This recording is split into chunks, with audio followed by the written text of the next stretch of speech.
आज मैं आपको बताऊं कि मुझे मौका मिला यहाँ हमारे प्रधानमंत्री के घर पे आने का और इनसे बातचीत करने का। तो मैं कोई पॉलिटिकल क्वेश्चंस नहीं लाया हूँ। मुझे जानना है कि as a person, as a human being, एक इंसान के नाते हमारे जो प्रधानमंत्री हैं वो कैसे हैं, क्या खाते हैं, क्या बातचीत, मतलब उनकी पूरी दिन में जो सब चीज़ें होती हैं, मतलब पॉलिटिक्स को छोड़ के उसके बारे में मैं उनसे जानना चाहूँगा। तो सबसे पहले सर आपका बहुत बहुत धन्यवाद करना चाहता हूँ कि आपने मौका दिया है आपसे बात करने का। मुझे अच्छा लगा कि हम 24 घंटे राजनीति की बातों में ही उलझे रहते हैं, तो आपने हल्की फुल्की बातें और अपॉलिटिकल बातें करने के लिए इच्छा जताई है। मैं नहीं जानता हूँ दर्शकों को कितनी रुचि होगी, लेकिन जरूर मैं खुल कर के बातें बताना पसंद करूँगा। नहीं, बहुत लोग बहुत कुछ जानना चाहेंगे आपके बारे में, क्योंकि आपके पर्सनल मतलब जो लाइफ होती है, कि जैसे कि मैं आपको बताऊं, मेरा ड्राइवर है, उसकी बेटी, उसने मैं उसको पूछ रहा था कि बेटे तो अगर नरेंद्र मोदी जी को, हमारे प्रधानमंत्री को कोई क्वेश्चन पूछना चाहेगी तो क्या पूछना चाहेगी? तो कमाल का सवाल उसने पूछा कि क्या हमारे प्रधानमंत्री आम खाते हैं? ये भी उसका क्वेश्चन है कि आम खाते हैं, और अगर खाते हैं तो क्या काट के खाते हैं या ऐसे गुठली के साथ खाते हैं? मतलब होता है ना, वॉश बेसिन के ऊपर खड़े होके गुठली के साथ आम खाना, उसका मजा ही कुछ और होता है। तो मैं जानना चाहूँगा कि आप आम खाते हो सर? एक तो मैं आम खाता भी हूँ और आम खाना मुझे बहुत पसंद भी है। अच्छा। और गुजरात में आम रस की परंपरा भी है। वो तो बहुत। लेकिन जब मैं छोटा था तो वैसे तो कोई आम वाम खरीदना वरीदना तो हमारे लिए कोई उस प्रकार की कोई लग्जरी हमारे फैमिली थी नहीं। लेकिन कभी खेतों में चले जाते थे तो हमारा देश का जो किसान है बड़ा उदार रहता है। कोई खेत में आकर के खाता है तो कभी रोकता नहीं है, चोरी करता है तो रोकता है। तो आम के पेड़ पर जो पकी हुई आम थे वो खाना हमें जरा ज्यादा पसंद था। यानी उतारने के बाद पकाया हुआ नहीं, नेचुरल कोर्स में पका हुआ, और फिर पूरा का पूरा। अच्छा, तब तो ये हाइजीनिक की कोई समझ भी नहीं थी कि धोना चाहिए, टिकना करना, कुछ नहीं समझते थे, ऐसा ही अपना कर लेते थे। लेकिन बाद में जैसे जैसे बढ़े तो कई वैरायटियों के विषय में जानने लगे, आम रस खाने की आदत लगी। लेकिन इन दोनों मुझे कंट्रोल करना पड़ता है। अच्छा, अभी फिलहाल कंट्रोल? फिलहाल में मुझे सोचना पड़ता है कि इतना खाऊं या न खाऊं। नरेंद्र जी, मैं आपसे ये पूछना चाहूँगा कि आपने कभी सोचा था कि आप प्रधानमंत्री बनेंगे? कभी आपने सोचा था? और सोचा भी था तो कौन से साल में, कौन सी उम्र में आपने सोचा था कि मैं इस देश को चलाना चाहूँगा? कभी ऐसा विचार नहीं है। अच्छा। और सामान्य लोगों के मन में बात गले नहीं उतरती है। शायद जो बन जाते हैं वो सबके जीवन में ऐसा होगा। मैं नहीं मानता हूँ कि यानी कोई एकदम फैमिली ही उसी प्रकार से बैकग्राउंड वाली हो और किसी के मन में इच्छा जगती हो तो बहुत स्वाभाविक है। वरना मेरा जो फैमिली बैकग्राउंड है उसमें तो अगर मुझे कहीं अच्छी सी नौकरी की भी मिल गई होती तो शायद मेरी माँ अड़ोस पड़ोस के लोगों को गुड़ खिला देती कि चलो भाई बेटे को वहाँ नौकरी मिल गई, क्योंकि उससे ज़्यादा हमने तो कुछ सोचा नहीं था, गांव के बाहर कुछ देखा नहीं था। ये तो ऐसे ही यात्रा चल पड़ी और देश मुझे लेता चला गया, तो अपने आप ही बनते चले गए। सब कुछ जिम्मेवारी आती गई। बहुत ही मतलब नेचुरली रहा है इसमें। वैसे मुझे मेरी दृष्टि से, मेरे व्यक्तिगत जीवन की दृष्टि से अननेचुरल लग रहा है। ओके।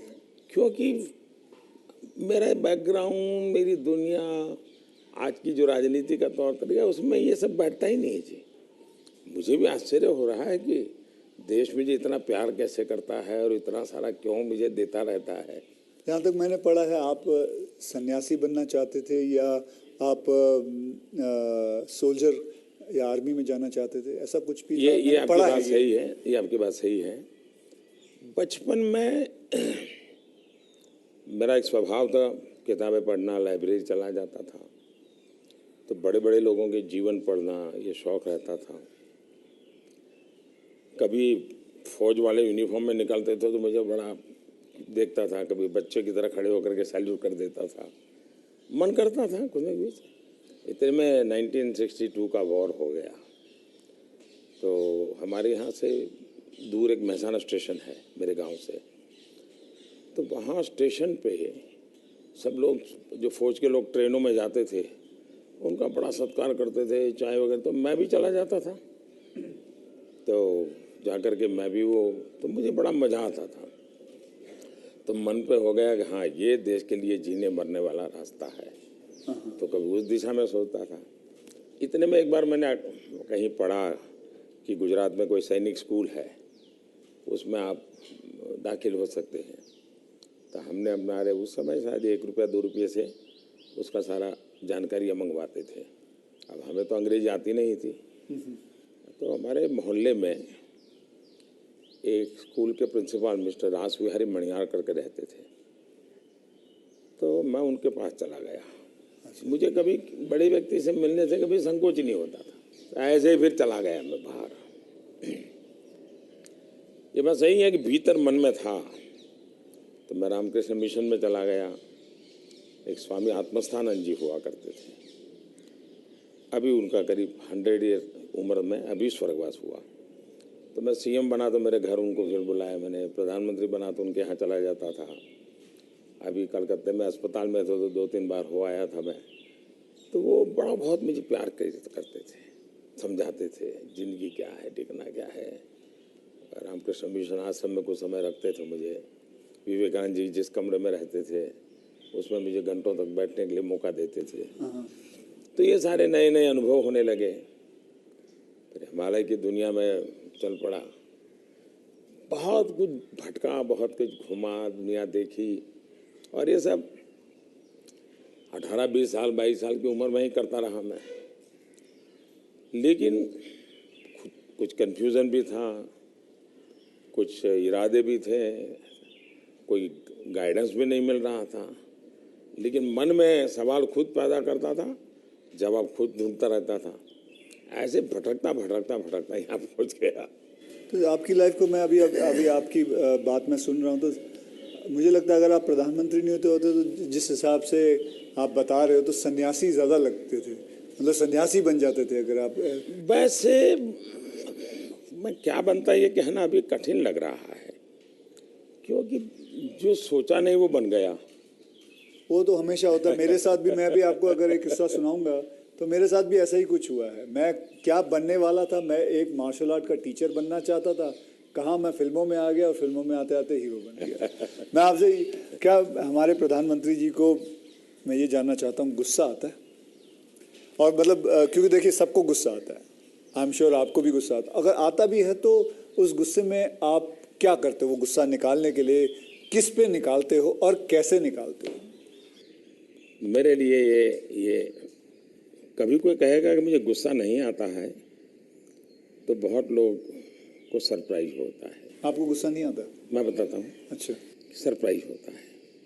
इसलिए ये कहना कि राजी नाराजी गुस्सा ये मनुष्य के स्वभाव के हिस्से हैं। अच्छा। जिंदगी उसके बिना हो नहीं, हर प्रकार की चीज़ें हर के अंदर होती हैं। लेकिन जो मेरा 18-22 साल की ज़िंदगी का जो एक बड़ा तबका था, वहाँ जो मेरी ट्रेनिंग हुई उसमें ऐसी बातें थी जिन लोगों से सीखता था कि आपके जीवन में स्वभाव में ईश्वर ने सब दिया है। अब आपको तय करना है कि जो अच्छी चीज़ है उसको बल देते हुए कैसे बढ़ना। तो फिर ये चीज़ें हैं जो नेगेटिविटी लाती है वो रुकती है। मैं कह सकता हूँ कि मैं इतने लंबे समय तक मुख्यमंत्री रहा, इतने समय तक प्रधानमंत्री रहा, लेकिन चपरासी से लेकर के प्रिंसिपल सेक्रेटरी तक मुझे कभी गुस्सा व्यक्त करने का अवसर नहीं आया, कभी नहीं आया। लेकिन मैं आपको बताऊं, बाहर जो आपकी छवि है वो एक बहुत ही स्ट्रिक्ट एडमिनिस्ट्रेटर के नाम पे। स्ट्रिक्ट अलग चीज़ है। मैं स्ट्रिक्ट हूँ, डिसिप्लिन हूँ, लेकिन मैं किसी को नीचा दिखा करके अपमानित करके काम नहीं करता। मैं उसको प्रेरित करता हूँ। कभी कोई चीज़ है तो मैं खुद हेल्पिंग हैंड के रूप में खड़ा हो जाता हूँ। मान लीजिए कोई ड्राफ्ट लेकर के आया, तो एक तो तरीका होता है भाई क्या ले आए हो, दूसरा होता है वाह ऐसा करें ना, ये अपन करें तो कैसा रहेगा, आपको क्या लगता है ये करे तो कैसा होगा। तो क्या होता है मेरी 10 मिनट पहले ही इन्वेस्ट हो जाती है, लेकिन वो मुझे समझ पाता है। तो अगली बार जब वो आता है तो मुझे मेरा समय ही नहीं जाता, वो मेरी कल्पना के अनुसार चीज़ लेकर के आ जाता है। तो एक प्रकार से मैं कोई लेके आता है तो उसमें से सीखता भी हूँ और सिखाता भी हूँ, और मैं अपनी टीम बनाता चल जाता हूँ। तो मेरे प्रेशर हैं, स्ट्रेस हैं, वो नीचे नीचे नीचे डिवाइड होते चले जाते हैं। तो मेरे पास कुछ बचता ही नहीं है। तो मतलब आपको इतना गुस्सा नहीं आता? मैं अंदर तो होता होगा, मैं व्यक्त तो करने से अपने आप को बहुत रोक लेते हो। होता क्या है जी, कभी मान लो एक मीटिंग में आपने गुस्सा कर दिया तो मीटिंग का एजेंडा वगैरह सब छूट जाता है। हर एक के मन पे वो 2-3 मिनट की समय रहता है, वही छाया रहता है, वो बहुत नुकसान करता है जी। तो मैं जैसे मुझे गुस्सा आता है तो मैं आपको बताऊं, गुस्सा एक निकालना बहुत अच्छी बात है। मैं छोटा मुँह और बड़ी बात, मैं आपसे बहुत छोटा हूं, और मैं कहूँगा कि आप है ना गुस्से को जो है अंदर ना रखें, उसे निकालें। जैसे मैं निकालता हूं, क्या करता हूं, एक बॉक्सिंग बैग घर पे रखा हुआ है, जितना हो सकता है सुबह 4:30-5 बजे मार लेता हूं और अपना गुस्सा निकाल लेता हूं, और फिर थक हार के बस, या कभी समुद्र किनारे चला जाता हूं और जोर से चीखता हूं, कोई भी नहीं होता है। नहीं, इसके लिए एक अलग तरीका है। अच्छा। मन की स्थिति के लिए। ओके। एक तो होता है चेहरे पर, बॉडी पे गुस्सा आना और शब्दों में व्यक्त होना। दूसरा होता है आपके इमोशंस को। मैं अपने अंदर एक चीज डेवलप की थी। ऐसी कोई घटना है जो मुझे पसंद नहीं आई है और मेरा मन करता है कि ऐसा क्यों हुआ। कभी होता था मेरे साथ ऐसा क्यों हुआ, कभी होता था मैंने ऐसा क्यों किया, मुझे ऐसा नहीं करना चाहिए था। और कभी ईगो बीच में आता है तो मैं व्यक्त भी नहीं करता हूँ भाई आई एम सॉरी, मेरे से ये गलती हो गई, मनुष्य है। तो मैं क्या करता था, अकेला कागज लेकर के बैठता था, उस सारी घटना का वर्णन लिखता था, कैसे हुआ, क्या हुआ, और मैंने क्या किया, क्यों किया, खुद ही, और उसमें जस्टिफाई करने की कोशिश नहीं करता था। फिर उसको मैं फाड़ करके फेंक देता था, पढ़ता भी नहीं था दोबारा। फिर भी मेरा मन शांत नहीं होता था, पूरी कथा दोबारा लिखता था, 3 पेज, 4 पेज, 5 पेज, उसमें उस सारे घटनाक्रम को डाल के पूरे पेपर पे रख देता, फिर से एक बार जीवंत कर देता था। हाँ। इससे क्या होता था कि वो चीज़ें, मेरी जो इमोशंस है उस कागज़ के अंदर आकर के फिर वो जल जाती थी।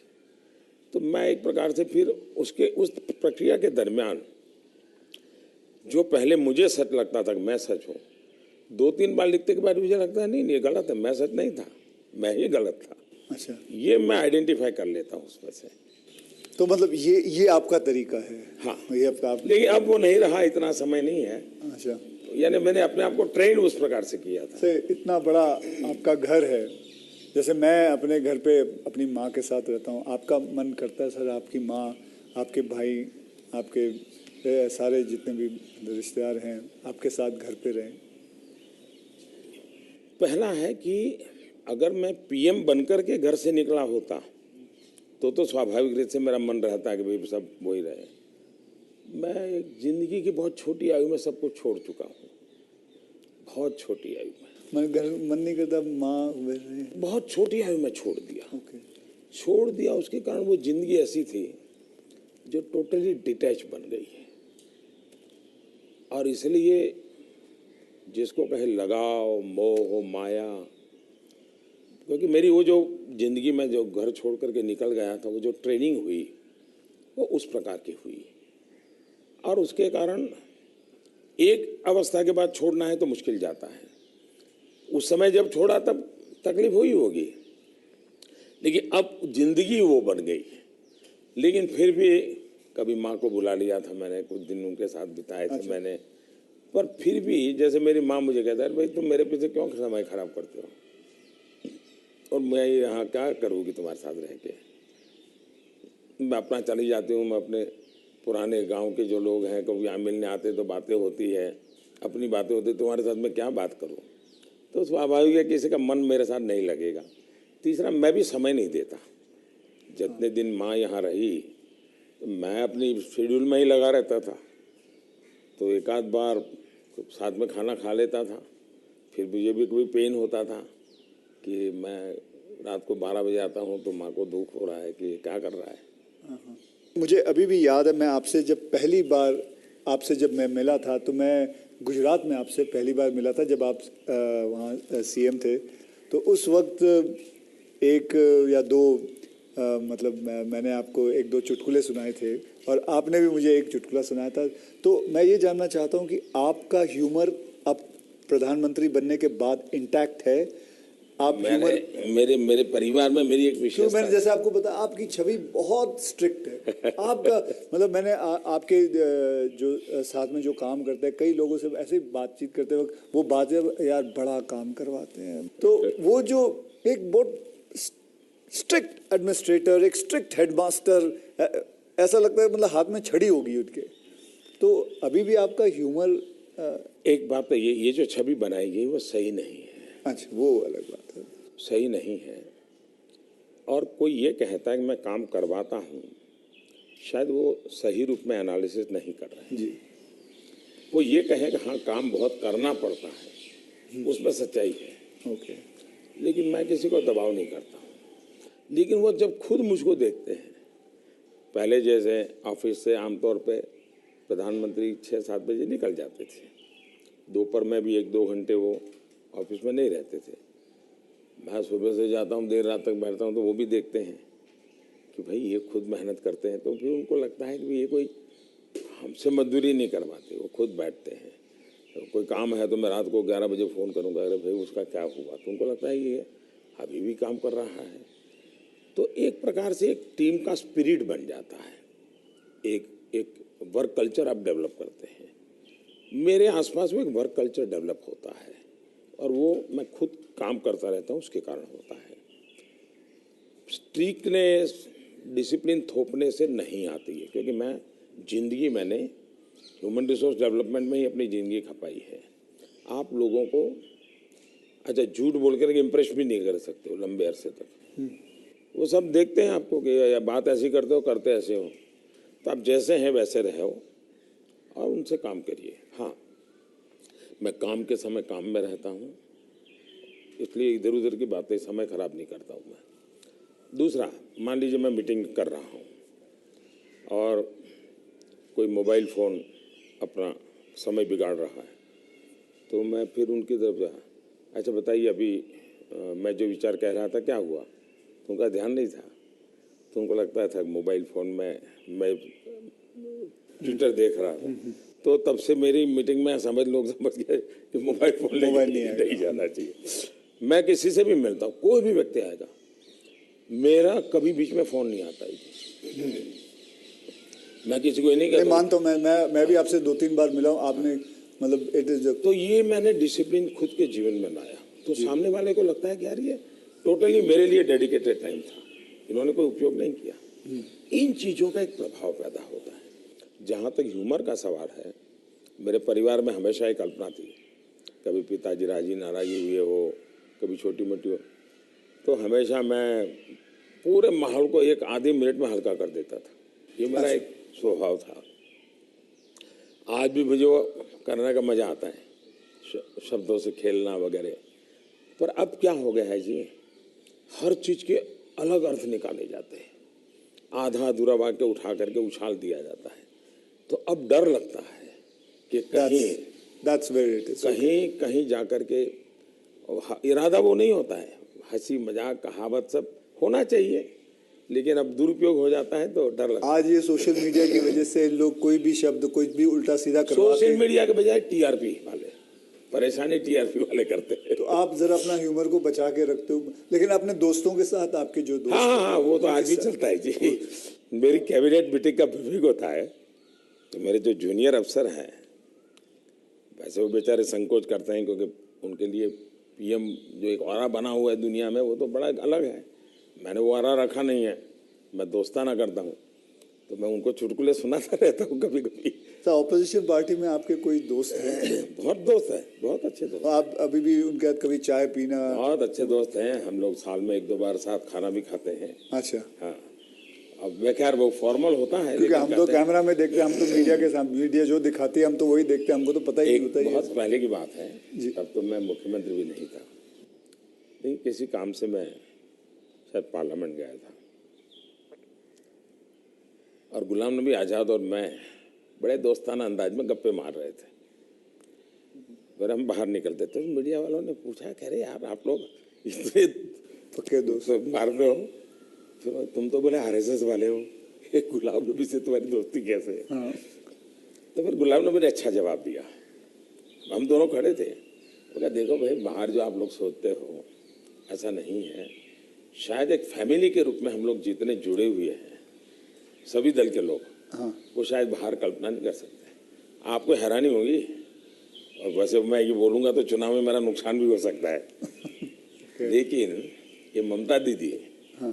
साल में आज भी मुझे एक दो कुर्ते खुद सिलेक्ट करने जाती है और मेरे लिए एक दो कुर्ते भेजती है।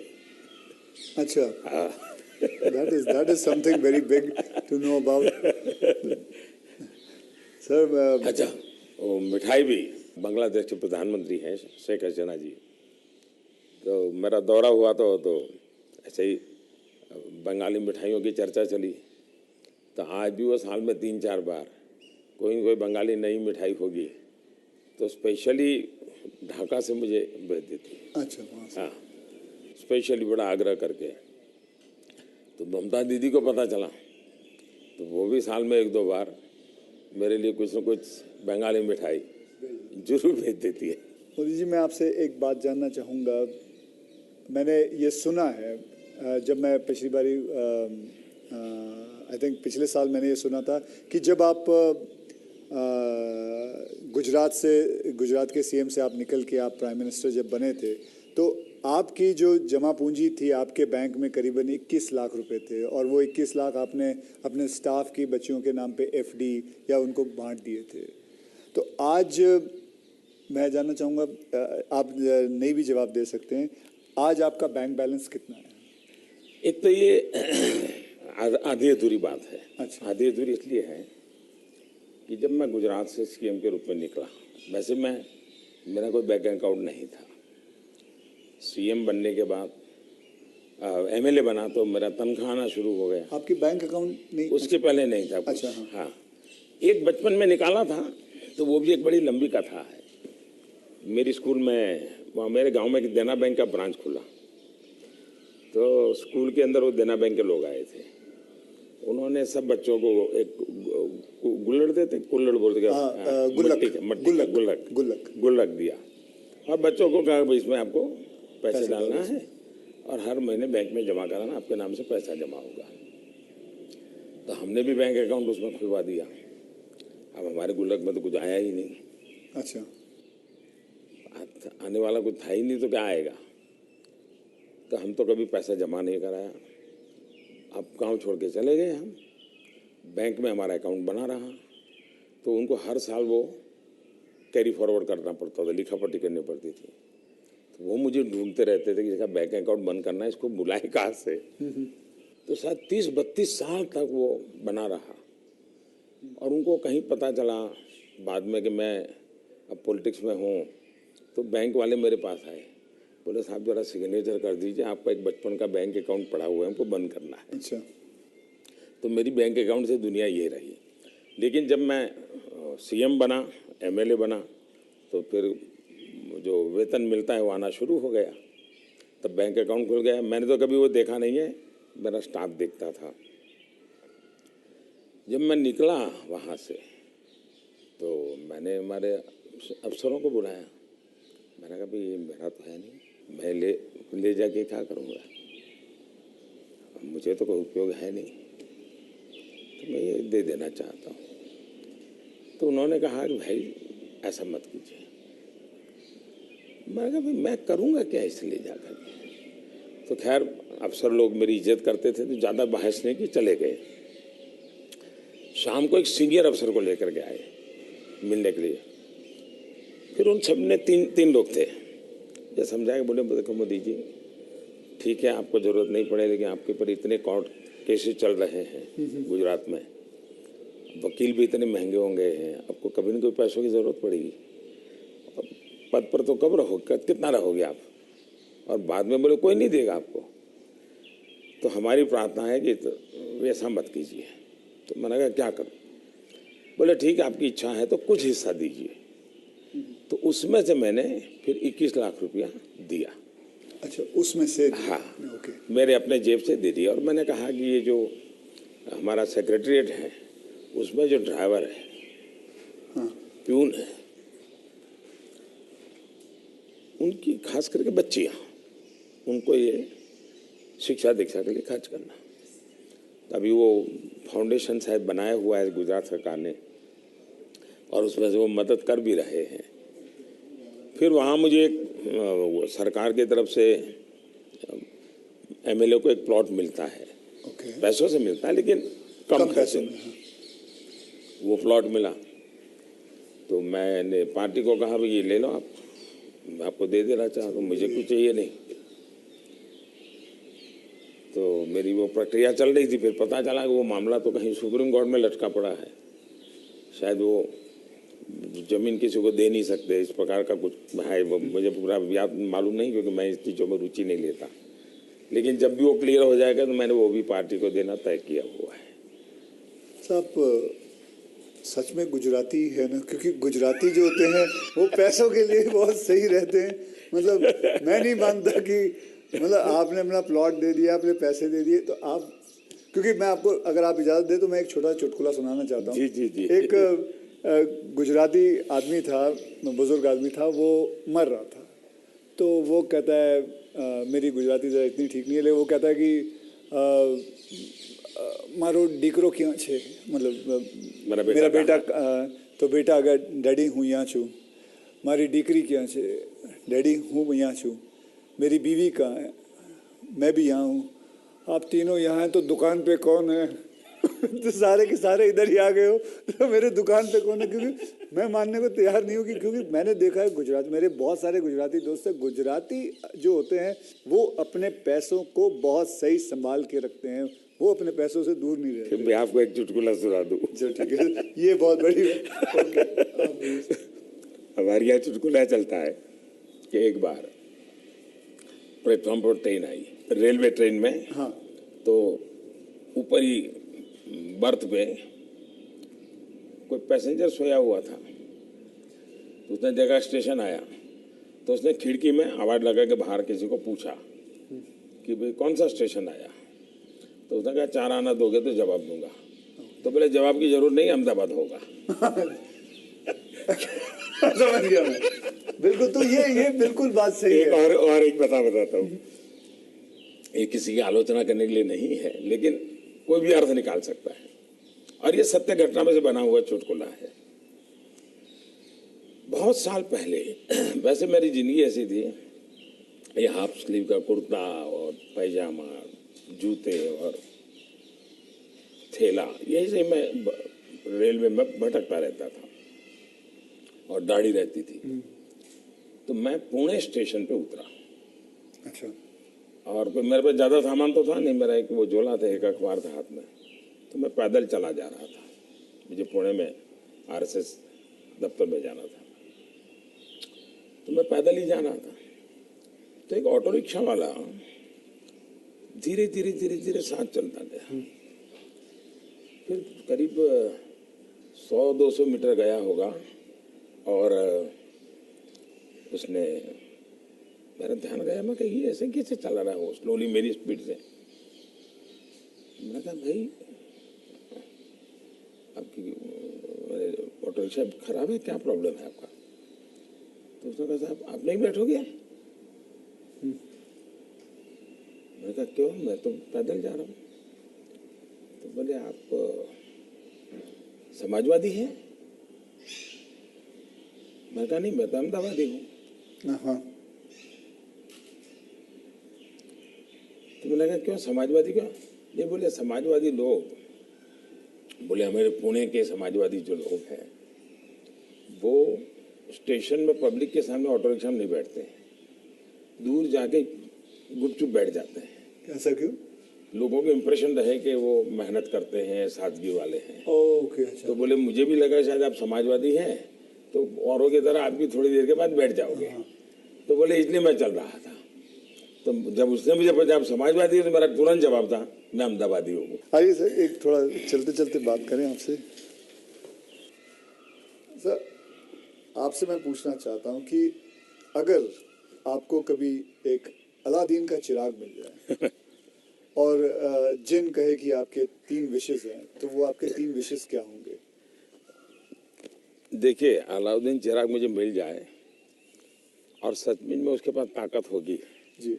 तो मैं उसे कहूँगा कि तुम जितने भी ये समाजशास्त्री हैं या जो एजुकेशनलिस्ट हो, उनके दिमाग में भर दो कि भावी पीढ़ी को ये अलाउद्दीन चिराग वाली कथा सुनाना बंद करें कि ऐसा कोई अलाउद्दीन होता है और वो इच्छाएं पूरी करता है।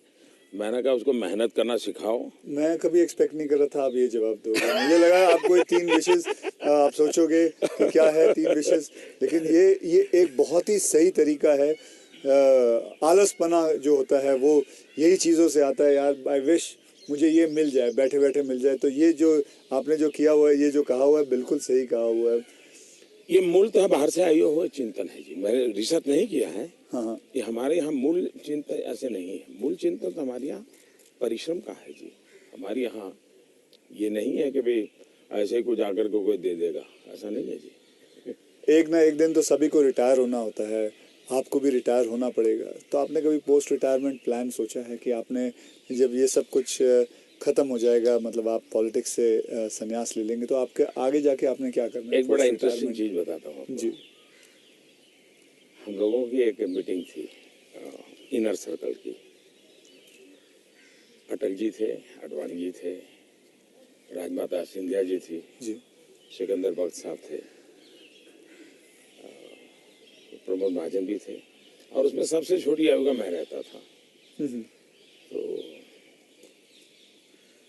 बातें चली, उसमें से ऐसे ही अभी मीटिंग शुरू होना बाकी था, ऐसे गप्पे चल पड़े कि भाई रिटायरमेंट के बाद क्या करेंगे।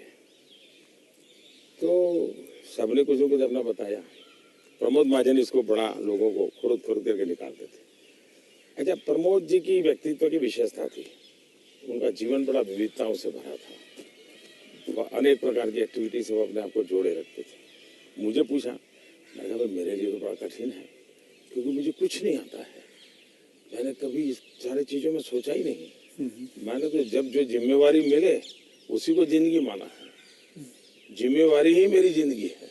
अच्छा। और इसलिए मुझे कल्पना ही नहीं होती है कि मेरे इसमें समय बिताने के लिए कुछ करना पड़ेगा, मुझे अपने आप को एंगेज रखने के लिए कुछ करना पड़ेगा। और इसलिए मैं कभी नहीं मेरे मन में विचार आया और न ही मैं सोचता हूँ। और मुझे पक्का लगता है शरीर का कण कण और जीवन का पल पल किसी न किसी मिशन में ही खपाऊंगा। ये आपने सोचा हुआ है? ये शायद सोचना नहीं है जी, मेरे पास इसके सिवाय कुछ मुझे पर कौशल्य ही नहीं है। मैं जिस हिसाब से आप बताते हो कि मुझे लगता है आप जिंदगी में, मतलब जब सीएम से यहाँ जब पीएम बने थे, तो मैं ये जानना चाहूँगा कि सबसे वैल्यूबल चीज़ आप क्या लेके आए थे यहाँ इस घर के अंदर सबसे वैल्यूबल चीज़ आपकी क्या रही थी? अगर मैं, वैसे ये पूरी बातचीत आपने पहले ही मुझे कहा भाई मैं तो कोई राजनीति की चर्चा करना नहीं चाहता, नहीं। लेकिन कुछ मात्रा में मैं ये कह सकता हूँ कि प्रधानमंत्री बनते समय शायद और प्रधानमंत्रियों को ये बेनिफिट नहीं मिला है जो मुझे मिला है। देश में इतने प्रधानमंत्री हो गए जी। इतने प्रधानमंत्रियों को ये बेनिफिट नहीं मिला है जो मुझे मिला है। वो ये है कि मैं लंबे अरसे तक मुख्यमंत्री रह के आया हूँ और मैं गुजरात का लॉन्गेस्ट सर्विंग चीफ मिनिस्टर था। चीफ मिनिस्टर होने के नाते आपको बारीकियों से जुड़ना पड़ता है, बारीकियों से काम करना पड़ता है। आपको इश्यू आपके सामने सीधे आते हैं, सॉल्यूशन आपको सीधा करना पड़ता है। ये तजुर्बा शायद मेरे पहले के किसी प्रधानमंत्री को नहीं मिला, इतना सद्भाग्य नहीं मिला। देवगौड़ा साहब मुख्यमंत्री रहे थे लेकिन बहुत अल्पकाल के लिए। मैं बहुत लंबा रहा हूँ। मैं समझता हूँ कि इसने मुझे देश की सेवा करने के लिए बहुत बड़ी संबल दिया, बहुत बड़ी ताकत दी है। ये मैं अपना एक मान सकता हूँ कि वहाँ से मैं लेकर के आया, ये जो देश के काम आ रहा है। आप जैसे मैं जानता हूँ, जैसे मैं आपके एक स्टाफ मेंबर से भी बात कर रहा था, आप 3 या 4 3.5 घंटे ही सोते हैं। मतलब 7 घंटे तो सोना एक अमूमन एक शरीर को चाहिए। आप 3.5 घंटे ही सोते हो। ये बात आपकी सही है। मेरे जो जितने मेरे साथी हैं, मेरे जानने वाले लोग हैं, या हमारे जो अब सरकार में आया हूँ तो डॉक्टर भी रहते हैं, उन सबका मेरे से एक ही आग्रह रहता है कि मेरी नींद में बढ़ाऊं। राष्ट्रपति ओबामा जब मुझे मिले तो वो भी सबसे पहले मेरे से इसी के में उलझ गए। बोले मोदी जी क्यों ऐसा करते हैं? बोले मैं, हम दोनों अच्छे दोस्त हैं जी, तू तारीख करके बुलाते हैं एक दूसरे को, तो तू ऐसा क्यों करता है? ये तुझे आज पता नहीं है, ये तेरा नशा है काम का, तुम करते रहोगे, लेकिन तुम अपना नुकसान कर रहे हो। और वो जब भी मिलते हैं कि तुम मेरी बात मानते हो नहीं मानते हो, नींद बढ़ाई कि नहीं बढ़ाई। अब पता नहीं मेरा एक बॉडी साइकिल ऐसा हो गया है। मतलब आपको नींद आती ही नहीं है 3.5-4 घंटे के बाद? नहीं, नींद जो है मेरी इतने कम समय में पूरी हो जाती है। स्ट्रेस की वजह से तो आप उठ नहीं जाते हो कि अब मुझे काम नहीं, मैं इतना नॉर्मली देखा है आपने कि कोई भी व्यक्ति उठता है तो हाथ पैर इधर उधर करता है, आंखें ऐसे ऐसे करता है। मेरा कुछ नहीं, आंख खुलती है, फ्रिक्शन ऑफ सेकंड मेरा पैर जमीन पे होता है, मैं उठ जाता हूँ उससे। उठता मैंने बिस्तर पे उठता वैसा नहीं, बिस्तर से भी बाहर होता हूँ। अब ये हो सकता है वो मेरी जो 18-22 साल के कालखंड में जिस जिंदगी को मैं जी रहा था जी, उसमें से शायद ये डेवलप हुआ है। अब वो मेरे शरीर का वो हिस्सा बन गया है। तो अच्छा। लेकिन मैं, जैसा आपने कहा रिटायर्ड होने के बाद क्या करोगे, तो पहला काम मैं नींद कैसे बढ़ाऊं, इस पर सोचूंगा। कहाँ बैठोगे? आ जाओ। आज आपके सारे कागज पड़े हैं। कोई बात नहीं, आ जाओ। तो आपको कभी, मैं ये जानना चाहूँगा, वैसे कई लोग जानना चाहेंगे कि नरेंद्र मोदी जी को जब जुकाम लगता है तो वो क्या लेते हैं? आप हैरान होंगे, मैं बहुत ही, फिर वही कहूँगा, मैं ऐसी कठिन जिंदगी जी करके आया हूँ। तो डॉक्टर क्या होता है, ये महंगी दवाइयाँ क्या होती हैं, सोफिस्टिकेटेड क्या होता है, वो सब आप आयुर्वेदिक में बहुत विश्वास करते हैं। मैं बताता हूँ। आयुर्वेद के बजाय कैसी जिंदगी है। अब आप जब पहाड़ चढ़ते हैं तो पैर तो दर्द करते ही हैं, कितनी आदि हो, लेकिन ऊंचाइयों पर जाते हो तो अब जो अकेला इंसान है वो क्या करेगा?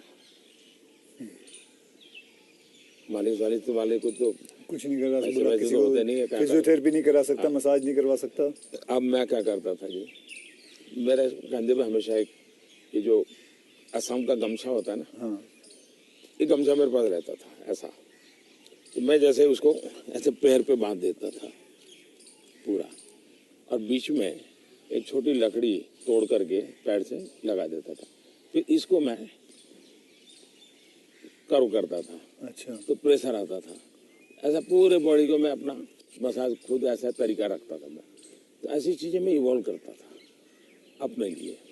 मैं बहुत साल पहले कैलाश यात्रा पे गया था पैदल, टोटल यात्रा करीब 1000 किलोमीटर का था, पैदल गया।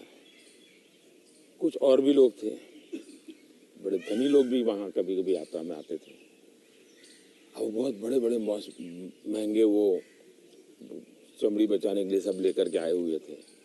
मेरे पास तो कुछ था, मेरे पास कैस्टर ऑयल था, और वो भी रॉ, सीधा वो घानी से निकाला हुआ, तो उसकी स्मेल भी बहुत खराब होती है, तो मैं उसी को लगाता था। अब ये लोग 5वें-6ठे दिन मुंह नहीं धो सकते थे, क्योंकि उनकी चमड़ी जल करके चीर करके लटक गई थी, तो वो बड़े परेशान रहते थे। और मुझे कुछ नहीं होता था, बड़ा मैं तेज तर्रार रहता था। तो मुझे पूछने लगे कि आप क्या करते हो? मैंने कहा कुछ नहीं भाई, कैस्टर ऑयल लगाता हूँ मैं। तो रात को हम जब पहाड़ चढ़ करके रात्रि मुकाम होता था, मेरे पास आ जाते थे, हर कोई एक एक बूंद कैस्ट्रोल में से ले जाता था। जुकाम होता है देख तो मैं गर्म पानी पूरा समय पीता हूँ। गर्म पानी, गर्म पानी उसमें दूसरा, कोई शहद या कुछ? कुछ नहीं, सिंपल गर्म पानी। दूसरा, हो सके तो फास्टिंग करता हूँ। अच्छा, फास्टिंग यानी एकदम से सिवाय पानी कुछ नहीं, एक दो दिन 24 घंटे 48 घंटे ज़्यादा नहीं करना पड़ता। तीसरा, ये सरसों का तेल होता है, उसको थोड़ा गर्म करके रात को 2-3 बूंद डाल देता हूँ। जलन बहुत होती है लेकिन ये मेरा 1-2 दिन में क्लियर कर देता है। तो ऐसे ही जीने की आदत है। मैं कुछ चीज़ें करता हूँ, वो मैं पूछना चाहूँगा आपसे। मैंने चीज़ फॉलो की है जिसको कहते हैं कि 7-12-5 × 40, यानी 7 बजे मैं ब्रेकफास्ट कर लेता हूँ, 12 बजे मैं अपना लंच खा लेता हूँ और 5 बजे डिनर खा लेता हूँ। और × 40 यानी कि जब भी एक गस्सा खाता हूँ उसे 40 बार चबाना है। तो ये मैंने अपने शास्त्रों में पढ़ा है, कई लोगों से बात की है, तो आप इससे सहमत हैं? बिल्कुल सहमत हूँ और ये बिल्कुल सही रास्ता आपने चुना हुआ है। हमारे देश में मूल आदत यही है। हाँ, ये वेस्टर्न जो वर्ल्ड आया उसने फिर धीरे धीरे इसमें ये बदलाव किया कि लोग, वरना हमारा किसान आज भी गांव में सूर्यास्त के पहले, नहीं लेना सर? मैं नहीं लेता जी, नहीं, सूर्यास्त के पहले थैंक यू। खाना खा लेता है। और दिन में भी आपने देखा होगा किसान सुबह एक प्रकार से, वो किसको आप नाश्ता कहते हैं लेकिन एक्चुअली उसका वो लंच जैसा ही होता है। हाँ, वो काफ़ी मात्रा में बड़े बड़े रोटी और सब्जी या चटनी कुछ लेकर के खेत चला जाता। दिन में थोड़ा सा लेकर के उसकी पत्नी सर पे कुछ रख करके जाती है। वो पूरा भोजन नहीं होता है, हाँ, हाँ। थोड़ा होता है। ये आज भी हमारे देश में परंपरा है ये। आपका एक फैशन स्टेटमेंट बहुत बढ़िया है, मतलब दाढ़ी वाड़ी एकदम सही किया हुआ। और मतलब कभी कभी मैं देखता हूँ आप हाफ स्लीव कुर्ता पहनते हैं, ज़्यादा करके हाफ स्लीव कुर्ता पहनते हैं। तो ये जो फैशन, ये जो है, ये जो आपकी जो शेविंग और ये सब, क्या ये मतलब फैशन जो है ये आपने खुद ने किया है या आपने किसी को? आपने बहुत अच्छा सवाल पूछा। जैसे मैं बहुत ठीक हूँ, गुस्सा करता हूँ, ये जो एक छवि बनाई गई है, जैसे दूसरी छवि मेरे इन कपड़ों की दुनिया को लेकर के बनाई गई है। दरअसल क्या है, मैं छोटी बैग में मेरी जिंदगी थी और मैं ट्रैवलिंग करता रहता था। जी, आपने बताया झोले में। और तो मैं देखता था कि एक तो मैं कपड़े खुद धोता था। सीएम बना तब तक मैं कपड़े खुद धोया हूँ। ओके। कभी मैंने कपड़े, तो फिर मैंने कैसे सोचा कि लंबी बाहें रखता हूँ तो मुझे इतना ज़्यादा धोना पड़ता है। दूसरा मेरे बैग में वो जगह ज़्यादा लेता है, तो मैंने खुद नहीं काट दिया था। अच्छा, वो जगह ज़्यादा लेता है इसलिए आपने इसको मैंने काट दिया था। ओके।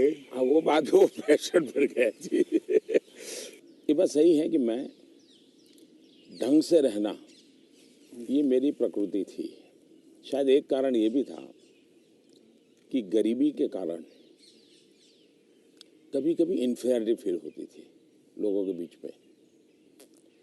तो उसको ओवरकम करने के लिए शायद साइकोलॉजी पढ़ी होगी बचपन में, ऐसा मुझे लगता है। तो मैं क्या करता था, अब हमारे घर में वो प्रेस करने के लिए कुछ था नहीं, तो मैं ये बर्तन का जो लोटा रहता है उसमें कोयला भर देता था, गर्म कोयला, और उसी से कपड़ों को प्रेस करता था और पहन के जाता था।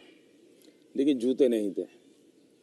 तो मेरे एक मामा एक दिन आए घर पे, तो पता नहीं उनका मन कर गया तो उन्होंने मेरे लिए जूते ला दिए। तो एक कैनवास के सफ़ेद जूते हैं ना जी, हाँ, छोटे से, शायद उस समय तो 8-10 रुपये मिलते होंगे, वो ले आए। तो मैंने देखा थोड़े दिन में तो गंदे होना शुरू हो गए। तो मैं क्या करता था, क्लासरूम में सब बच्चे चले जाते थे, मैं रुका रहता था, और टीचर जो ब्लैक बोर्ड पे लिखता है ना, तो बाद में जो छोटा चॉपस्टिक का टुकड़ा रह जाता है वो ऐसे ही फेंक देता है। हाँ हाँ हाँ हाँ हाँ। तो मैं उसको इकट्ठा करता था, वो चॉपस्टिक के टुकड़े, वो ले आता था और हर दिन सुबह चॉपस्टिक जूतों पे लगा देता था। हाँ हाँ हाँ, मैं समझ गया। और डेली ये मैंने कई बार आपसे मिला हूँ। आप घड़ी जो है वो अभी तो आपने सही पहनी हुई है, लेकिन घड़ी आप ज्यादा करके ऐसे पहनते हो। घड़ी मैं सही पहनता हूँ क्योंकि मुझे मीटिंगों में बैठना पड़ता है ना। हाँ, तो मैं नहीं चाहता हूँ किसी को पता चले कि मैं ऐसे घड़ी देख रहा हूँ, उसको इंसल्ट फील होता है जी। अच्छा। तो मैं उसके सम्मान के लिए हमेशा कॉन्शियस रहता हूँ कि ऐसे चोरी छुपे से घड़ी देख लेता हूँ। आप कोई बैठा है बात कर रहा है और घड़ी देखते हैं तो मतलब कि आप उसको इशारा करोगे भी बहुत हो गया जाओ। तो आप ऐसे रखते हो। हाँ, तो ये मेरे मन में ऐसा है कि ये किसी का एक प्रकार के हिडन वे में मतलब बहुत माइन्यूटली आप लेकिन आप मानते हो, मैंने आपको ऑब्जर्व किया कि आप घड़ी उल्टी पहनते हो। मैं देखा था कई बार देखा आपने कि आप घड़ी उल्टी पहन के। आपने सही देखा। मोदी जी, मैं आपसे ये जानना चाहूँगा कि ये जो सोशल मीडिया का आजकल तो पूरा ज़माना है एंड मैंने देखा है कि आप काफ़ी एक्टिव रहते हैं, लेकिन जो आपको लोग प्रश्न पूछते हैं या लोग आपसे बात करते हैं तो आप खुद देखते हो ट्विटर या इंस्टाग्राम, ये सारी चीज़ें आप देखते हो सर? मैं जरूर देखता हूँ और एक प्रकार से उससे मुझे बाहर की बहुत प्रकार की जानकारियाँ मिलती हैं जी। और मैं आपका भी ट्विटर देखता हूँ और ट्विंकल खन्ना जी का भी ट्विटर देखता हूँ। और कभी कभी तो मुझे लगता है कि वो जो मेरे पर गुस्सा निकालती है ट्विटर पे, तो उसके कारण आपके पारिवारिक जीवन में बड़ी शांति रहती होगी। उनका पूरा गुस्सा मेरे पर निकल जाता होगा। इसलिए आपको बड़ा बड़ा आराम रहता, सुकून मिलता होगा। तो मैं आपके लिए इस प्रकार से काम आया हूँ, खास करके ट्विंकल जी के लिए। और शायद ट्विंकल जी को पता नहीं होगा, उनके नाना जी चिनू भाई, चिनू भाई, उनसे मैं मिला था। अच्छा, ये तो बहुत पहले की बात। और कारण क्या था, ये बड़ा इंटरेस्टिंग है जी। गुजरात में एक बहुत बड़ा अकाल पड़ा था, तो हम लोग कुछ न कुछ सामाजिक काम करते थे। उसमें हम लोगों को ये बटर मिल्क के केंद्र चलाते थे, छाछ पीने के लिए गर्मी में लोगों को। हाँ, बटर मिल्क, तो वो मूल सुरेंद्रनगर जिले में हम बहुत बड़ी मात्रा में करते थे। तो उस एक कार्यक्रम में मुंबई में एक सज्जन थे, मिठाई के बहुत बड़े व्यापारी थे, नाम तो मैं भूल गया, वो उनको लाए थे और उन्होंने डोनेशन भी दिया था। हाँ। और हमने ऐसे छाछ केंद्र चालू किए थे बटर मिल्क के, ओके। बहुत बड़ी मात्रा में। जैसे पानी की परब रहती है वैसे छाछ की परब रहती थी और हर गरीब व्यक्ति वो। तो उस समय मैं उस सेवा के काम में लगा था और उस समय इनके नाना जी वहाँ आए थे, तो उस समय मेरी उनसे मुलाकात हुई थी। तब मुलाकात, काफ़ी बातें हुई थी उनके साथ, तो मेरा उस प्रकार से उनसे परिचय रहा है। तो आप मतलब खुद भी पढ़ते हो और लोगों को बिल्कुल, मैं पढ़ता भी हूँ और मजा लेता हूँ। आपको वैसे मैं जब आप अपने ऊपर कोई मीम्स बने हुए देखते हो, जो सोशल मीडिया पे मीम्स आते हैं, तो वो मीम देख के आपको हंसी आती है? वैसे आपने कहा गुस्सा तो आता नहीं ज़्यादा करके, लेकिन वो जो मीम्स आप देखते हो तो आपको कैसा लगता है? जैसे देखो, मैं कुछ 4-5 मीम लेके आया हूँ, ये देखिए। ये लिखा है, this T seller can give nation unity, equality, safety, prosperity. तो ये एक है, इसमें लिखा हुआ है, चटनी के बिना ढोकला है बेकार, अब की बार मोदी सरकार। ये देखिए, मेरे ही सारे फ्रेटर्निटी के लोग आए थे, आपसे मिले तो सबके चेहरे यहाँ लगा दिया जय श्री राम। ये आपने देखा कभी? ये मैंने नहीं देखा, ये आज देख रहा हूँ। अच्छा, ये नहीं देखा आपने? तो ये रोहित शेट्टी जो है, ये एक्शन डायरेक्टर हैं, मीट्स नरेंद्र मोदी जी, और अगले दिन आपको उनका ऐसा इतना असर पड़ा, सीधा मोटरसाइकिल लिया आपने, निकल पड़े। तो ये मीम देख के आपको कैसा लगता है? मैं एंजॉय करता हूँ। मैं उसमें मोदी को कम देखता हूँ, क्रिएटिविटी को ज़्यादा देखता हूँ। तो मुझे उस क्रिएटिविटी के प्रति, यानी मेरा घोर भी विरोध होगा, मुझे बड़ा मजा आता। क्या बड़े सटीक तरीके से कहा है उसने। मतलब बहुत अच्छी क्रिएटिविटी उनकी है, मतलब क्या सोचते हैं ये लोग, और यूं झटके में सोच लेते हैं। हाँ, फ्रिक्शन ऑफ सेकंड जी। मैं आपको बताऊं, आप और मैं भी बात कर रहे हैं, जब सोशल मीडिया का ये सबसे बड़ा बेनिफिट मुझे ये है कि मुझे कॉमन मैन की जो सेंस है, हाँ, उसकी जो क्रिएटिविटी है, उसका एनालिसिस है, ये समझने में बड़ा। वरना क्या होता है, ये बनी बनाई लोगों की जो परोसी हुई चीज होती थी, जी। 5 स्टार फूड जैसा होता था वो, ये एक प्रकार से फुटपाथ पर का जो चने चबेने और पकौड़ा होता है, हाँ हाँ, वैसा सोशल मीडिया का मटेरियल होता है। फिनिश नहीं होता, लेकिन उसमें से आपको सच्चाई हाथ लग जाती है। मैं तो ये वेट कर रहा हूँ जब ये आएगा तो इसके ऊपर भी बड़े मीम्स बनेंगे। हाँ, इसके ऊपर भी बड़े मीम्स बनेंगे। तो आप तो खैर तैयार है। मैं मुझे मेरे लिए पहली बार होगा ये, मतलब। कुछ लोग होते हैं इंटेंशन से आपको चुभेसले करते हैं, जी जानबूझ करके। उस समय आपने अपने आप को संतुलित रखने से उसके सारे इरादे फेल हो जाते हैं हाँ हाँ और वो उसकी नींद हराम कर देते हैं। अगर आप उसको रिएक्ट करते हैं, रिस्पॉन्ड करते हैं, तो उसको मजा आ जाता है। लेकिन देखा छोड़ दिया तो उसकी नींद खराब है। मैंने इतनी मेहनत की, इतना मोदी जी के बाल नोचने वाली चीज की, मोदी को कोई हो ही नहीं रहा है, तो वो परेशान हो जाता। हाँ, फिर वो अपना बंद भी कर देता थोड़ी देर बाद। ये भी बात सही है। बस सर, आपसे बात करके मुझे बहुत बहुत मज़ा आता है। आपसे मैं 2-3 बार पहले भी मिल चुका हूँ और आज मुझे मौका मिला है आपसे वार्तालाप करने का, आपसे बातचीत करने का, तो बहुत अच्छा लगता है। As a human being and not as a prime minister, as a human being you are a lovely person. You are a person जिसने ज़िंदगी में सब कुछ देखा है, झेला है, पाया है और खोया भी है, और सैक्रिफाइस आपकी ज़िंदगी के। ये मेरा एनालिसिस है जो मैं आपसे अभी बात करके मेरा एनालिसिस है कि आपकी ज़िंदगी के आपने बहुत सैक्रिफाइसेस भी किए हैं।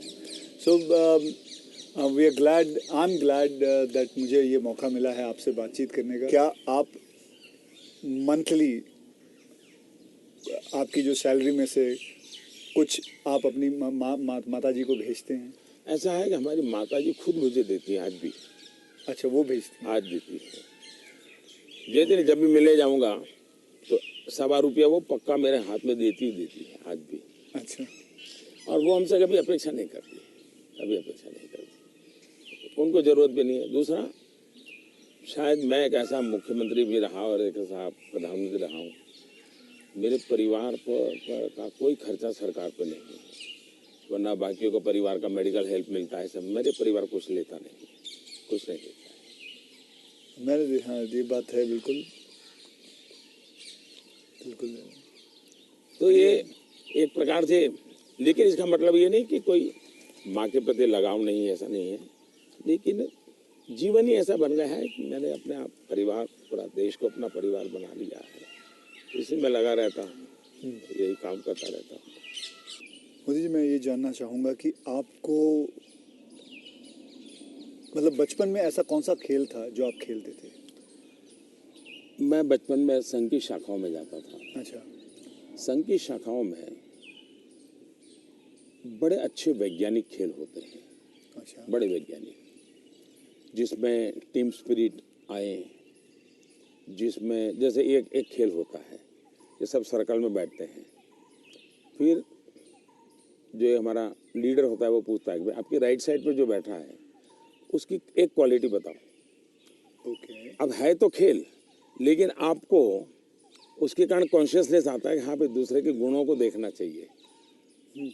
अब खेलते खेलते ही डेवलपमेंट होता है इंसान का, और इसलिए मुझे बचपन में संघ की शाखाओं में खेलों के द्वारा टीम स्पिरिट क्या होती है, रिस्पॉन्सिबिलिटी शेयर करना क्या होता है, ये खेल है संघ में, बहुत बढ़िया खेल है। वो परंपरागत खेल है, कोई संघ वालों ने ढूंढे ऐसा मैं नहीं कह रहा, ये बहुत बहुत काम आते हैं। दूसरा, मैं योगा से ज़्यादा जुड़ गया, फिजिकल एक्टिविटी ग्रुप में कहे तो, लेकिन मैं इंडिविजुअल खेल के बजाय ग्रुप वाले खेल को हमेशा पसंद करता रहा, क्योंकि वो एक प्रकार से आपके व्यक्तित्व को अलग से डेवलप करते हैं। जो इंडिविजुअल खेल होता है वो आपको एक अलग प्रकार का डेवलपमेंट करता है, वो गलत करता है ऐसा मैं नहीं कह रहा हूँ, लेकिन अलग प्रकार का। टीम के अंदर खेलने से अलग प्रकार का होता है, आपको एडजस्ट करना पड़ता है, आपको साथ चलना पड़ता है, आपको किसी की लीडरशिप करनी होती है, आपको सबॉर्डिनेट को संभालना होता है। तो जिंदगी जीने के लिए ग्रुप वाले गेम्स खेलने चाहिए। ओके। इंडिविजुअल कितना ही हम बड़े चल जाएं, लेकिन ग्रुप वाले खेल जरूर खेलना चाहिए, ये मेरा मत रहता है। जी, आपने कभी गुल्ली डंडा खेला है? बिल्कुल खेलता था गुल्ली गाँव डंडा में, खेलते? हाँ, हमारे यहाँ गांव में खेलते थे, फिर कंचे खेलते थे। हाँ, लेकिन ज़्यादातर मैं तैरने के लिए चला जाता था, मुझे पानी पसंद था, अच्छा। तो तैरने के लिए चला जाता था। दो कारण थे, एक तो मेरे परिवार के सारे कपड़े मैं धोता था, परिवार के सभी सदस्यों के। अच्छा।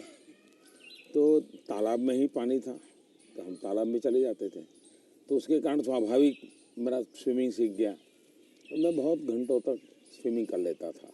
हाँ। तो मेरे शरीर के जो अगर मूलभूत कहें कि डेवलपमेंट, बॉडी डेवलपमेंट जिसको कहें, वो शायद स्विमिंग से हुआ है। वो गांव वाला स्विमिंग जो जी समझ गया। अपने गांव में तालाबों में, नहर हो गई, तालाब हो गया वहाँ हाँ, की। उसी में।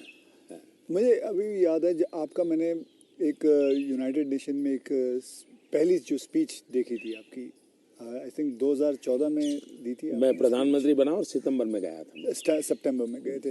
तो आपने जब आपने इतने सारे स्पीचेस दिए हैं हिंदुस्तान में, तो वो आपका पहला स्पीच था जो वर्ल्ड वाइड, पूरी दुनिया। तो वर यू नर्वस? क्या मेरे प्रधानमंत्री नरेंद्र मोदी जी नर्वस थे उस दिन? मेरा प्रॉब्लम ओवर कॉन्फिडेंस का है। अच्छा, उल्टा था? उल्टा था। और हुआ क्या कि मैंने मन में सोचा था कि ये मेरा फ्रेमवर्क रहेगा बोलने का। जब जहाज में यहाँ से जा रहा था, हमारे अफसरों ने मुझे ब्रीफिंग भी किया था। जब मैं अमेरिका पहुँचा तो हमारी फॉरेन मिनिस्टर सुषमा जी, उनकी मीटिंगें ज़्यादा होती थी, तो उनको पहले जाना पड़ता है, तो पहले गई हुई थी। तो पहुँचने के बाद ही मेरा कोई दूसरे दिन कार्यक्रम था, तो मेरा नेचर है, मैं होटल से उतरता हूँ तो पहले मीटिंग ही कर लेता हूँ। तो ब्रीफिंग के लिए सब बैठे थे, तो सुषमा जी ने पूछा कि साहब आपका भाषण वगैरह, मैंने कहा कर लेंगे, क्या है। तो वो अड़ गई। उन्होंने बड़ा आग्रह नहीं कि बोले साहब ऐसा नहीं चल सकता। अच्छा, अफसर लोग बोल नहीं पाते थे मुझसे, किसी ने मुझे कहा भी नहीं था। बोले यहाँ एक्सटेम्पो भाषण नहीं करना चाहिए, बोले लिखित स्पीच होना चाहिए। मैंने कहा मैं तो न किसी को लिखने के लिए कहा है, न मैंने लिखा है, मैं तो हर जगह वैसे ही करता हूँ। खैर काफ़ी दिन हमारी आधा घंटा तक बहस होती रही, लेकिन उन्होंने बिल्कुल पकड़ कर कहा नहीं साहब इसमें आपकी नहीं चलेगी, आपको मानना पड़ेगा। तो मैंने कहा क्या करेंगे ये? तो मैंने कहा मैं अपना बता देता हूँ मुझे क्या बोलना है। तो मैंने वहीं पर उस दिन मैंने कहा इसके आधार पर आप बना दीजिए। फिर वो स्पीच तैयार हुई। अब मुझे स्पीच प्रॉब्लम नहीं था, पढ़ना ये प्रॉब्लम था। मतलब पढ़ना यानी कि यानी पढ़ कर के बोलना, वो मैंने कभी आपको देखा मुझे नहीं। बहुत दिक्कत होती है जी, बहुत दिक्कत होती है। मेरा थॉट प्रोसेस इतना तेज चलता है। तो मेरा वो पहला भाषण जो है, हाँ।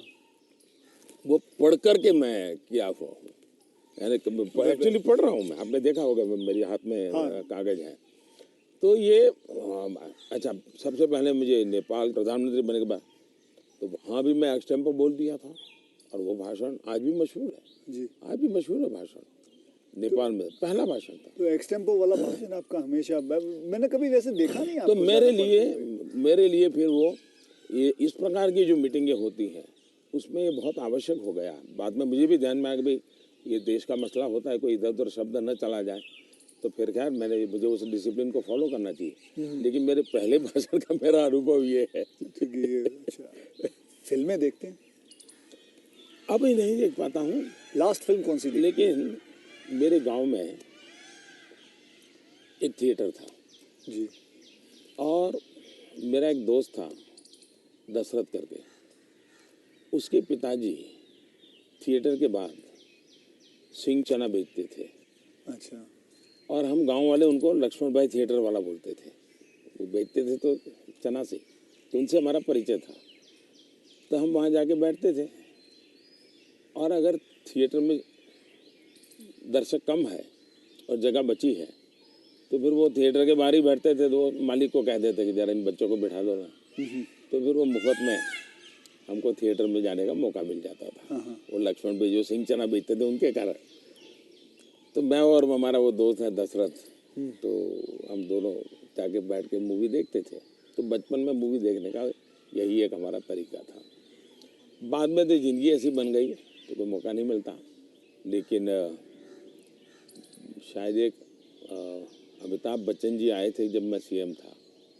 अच्छा। तो उनका बड़ा आग्रह था एक पा फिल्म शायद। जी बिल्कुल। तो देखने के लिए उनके साथ में चला गया था। एक बार अनुपम जी खेर आए थे, उन्होंने टेररिज्म को लेकर के एक फिल्म बनाई थी, सीएम था मैं, टेररिज्म को लेकर के एक फिल्म बनाई थी, वेडनेसडे शायद, हाँ वेडनेसडे, हाँ, तो वो मैं उनके साथ देखने चला गया था। तो ऐसा कुछ हुआ है, लेकिन वो भी ज़्यादा लेकिन अब पीएम बन के बिल्कुल नहीं, अब तो आपके वक्त भी नहीं मिलता, बिल्कुल नहीं कर पाया, अब आपने बिल्कुल जरा नहीं कर पाया।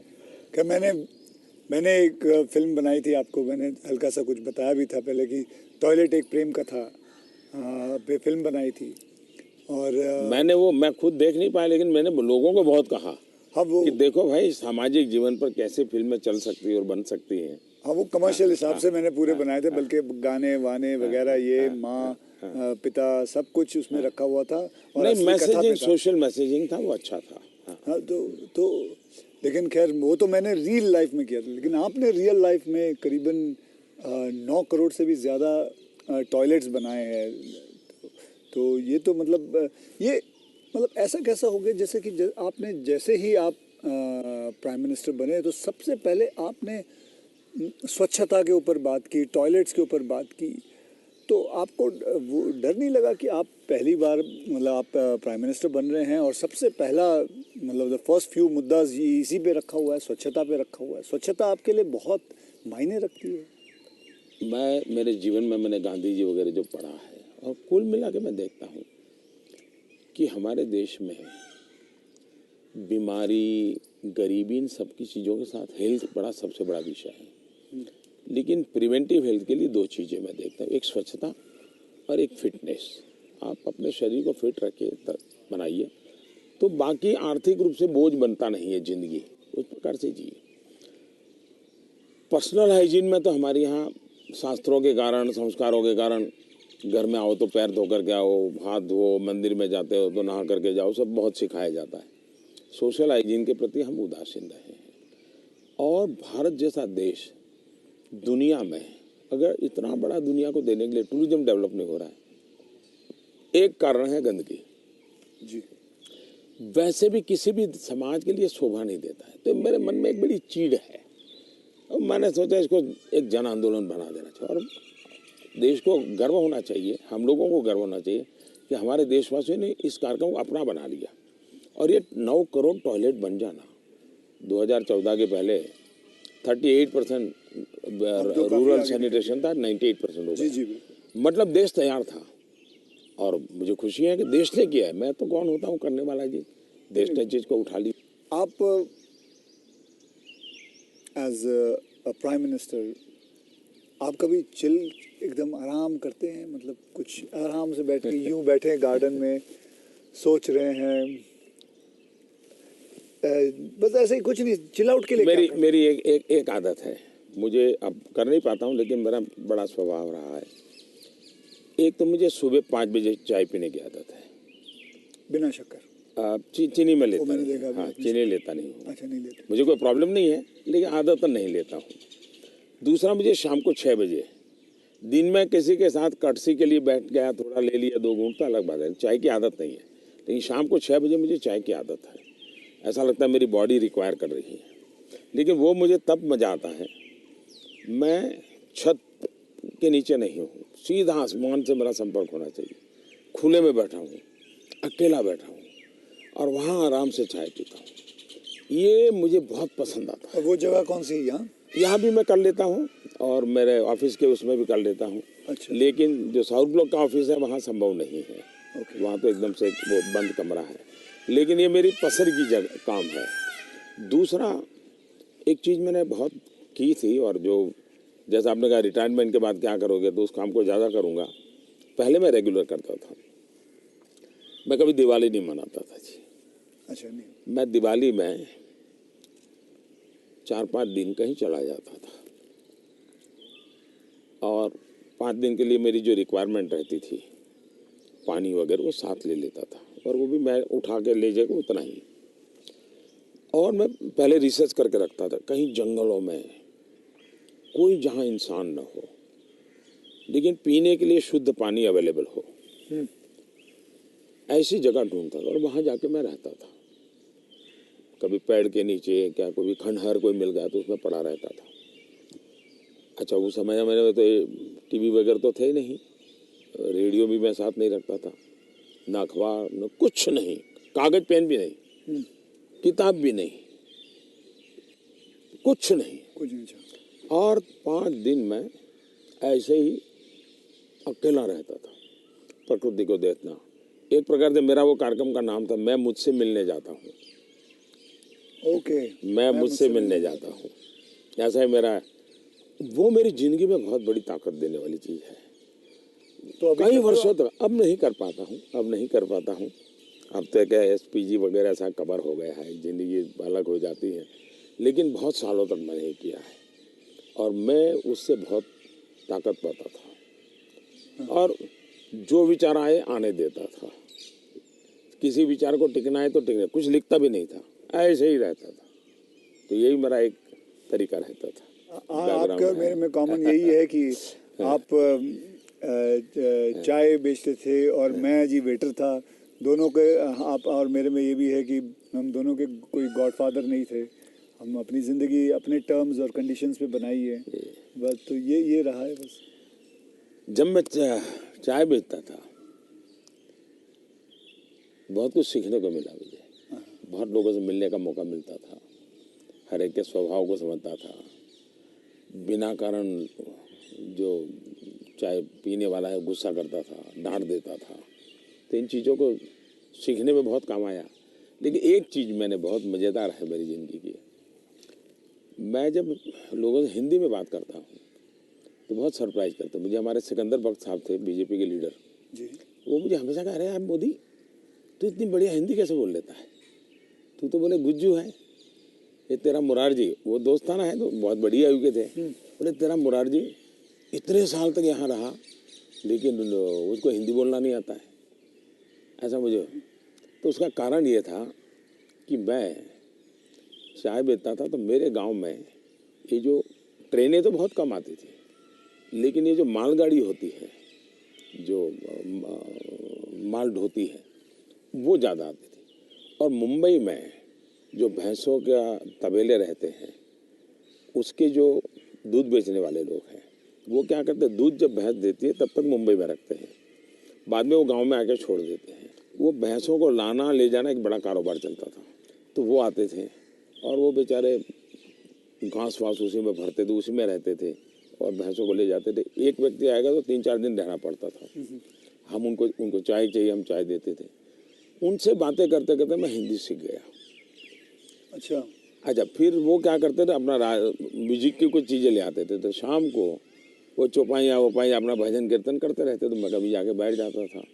तो मुझे उसके कारण नॉर्थ के कल्चर से परिचय आया। ओके। तो एक प्रकार से चाय ने मुझे ये लैंग्वेज सिखा दी।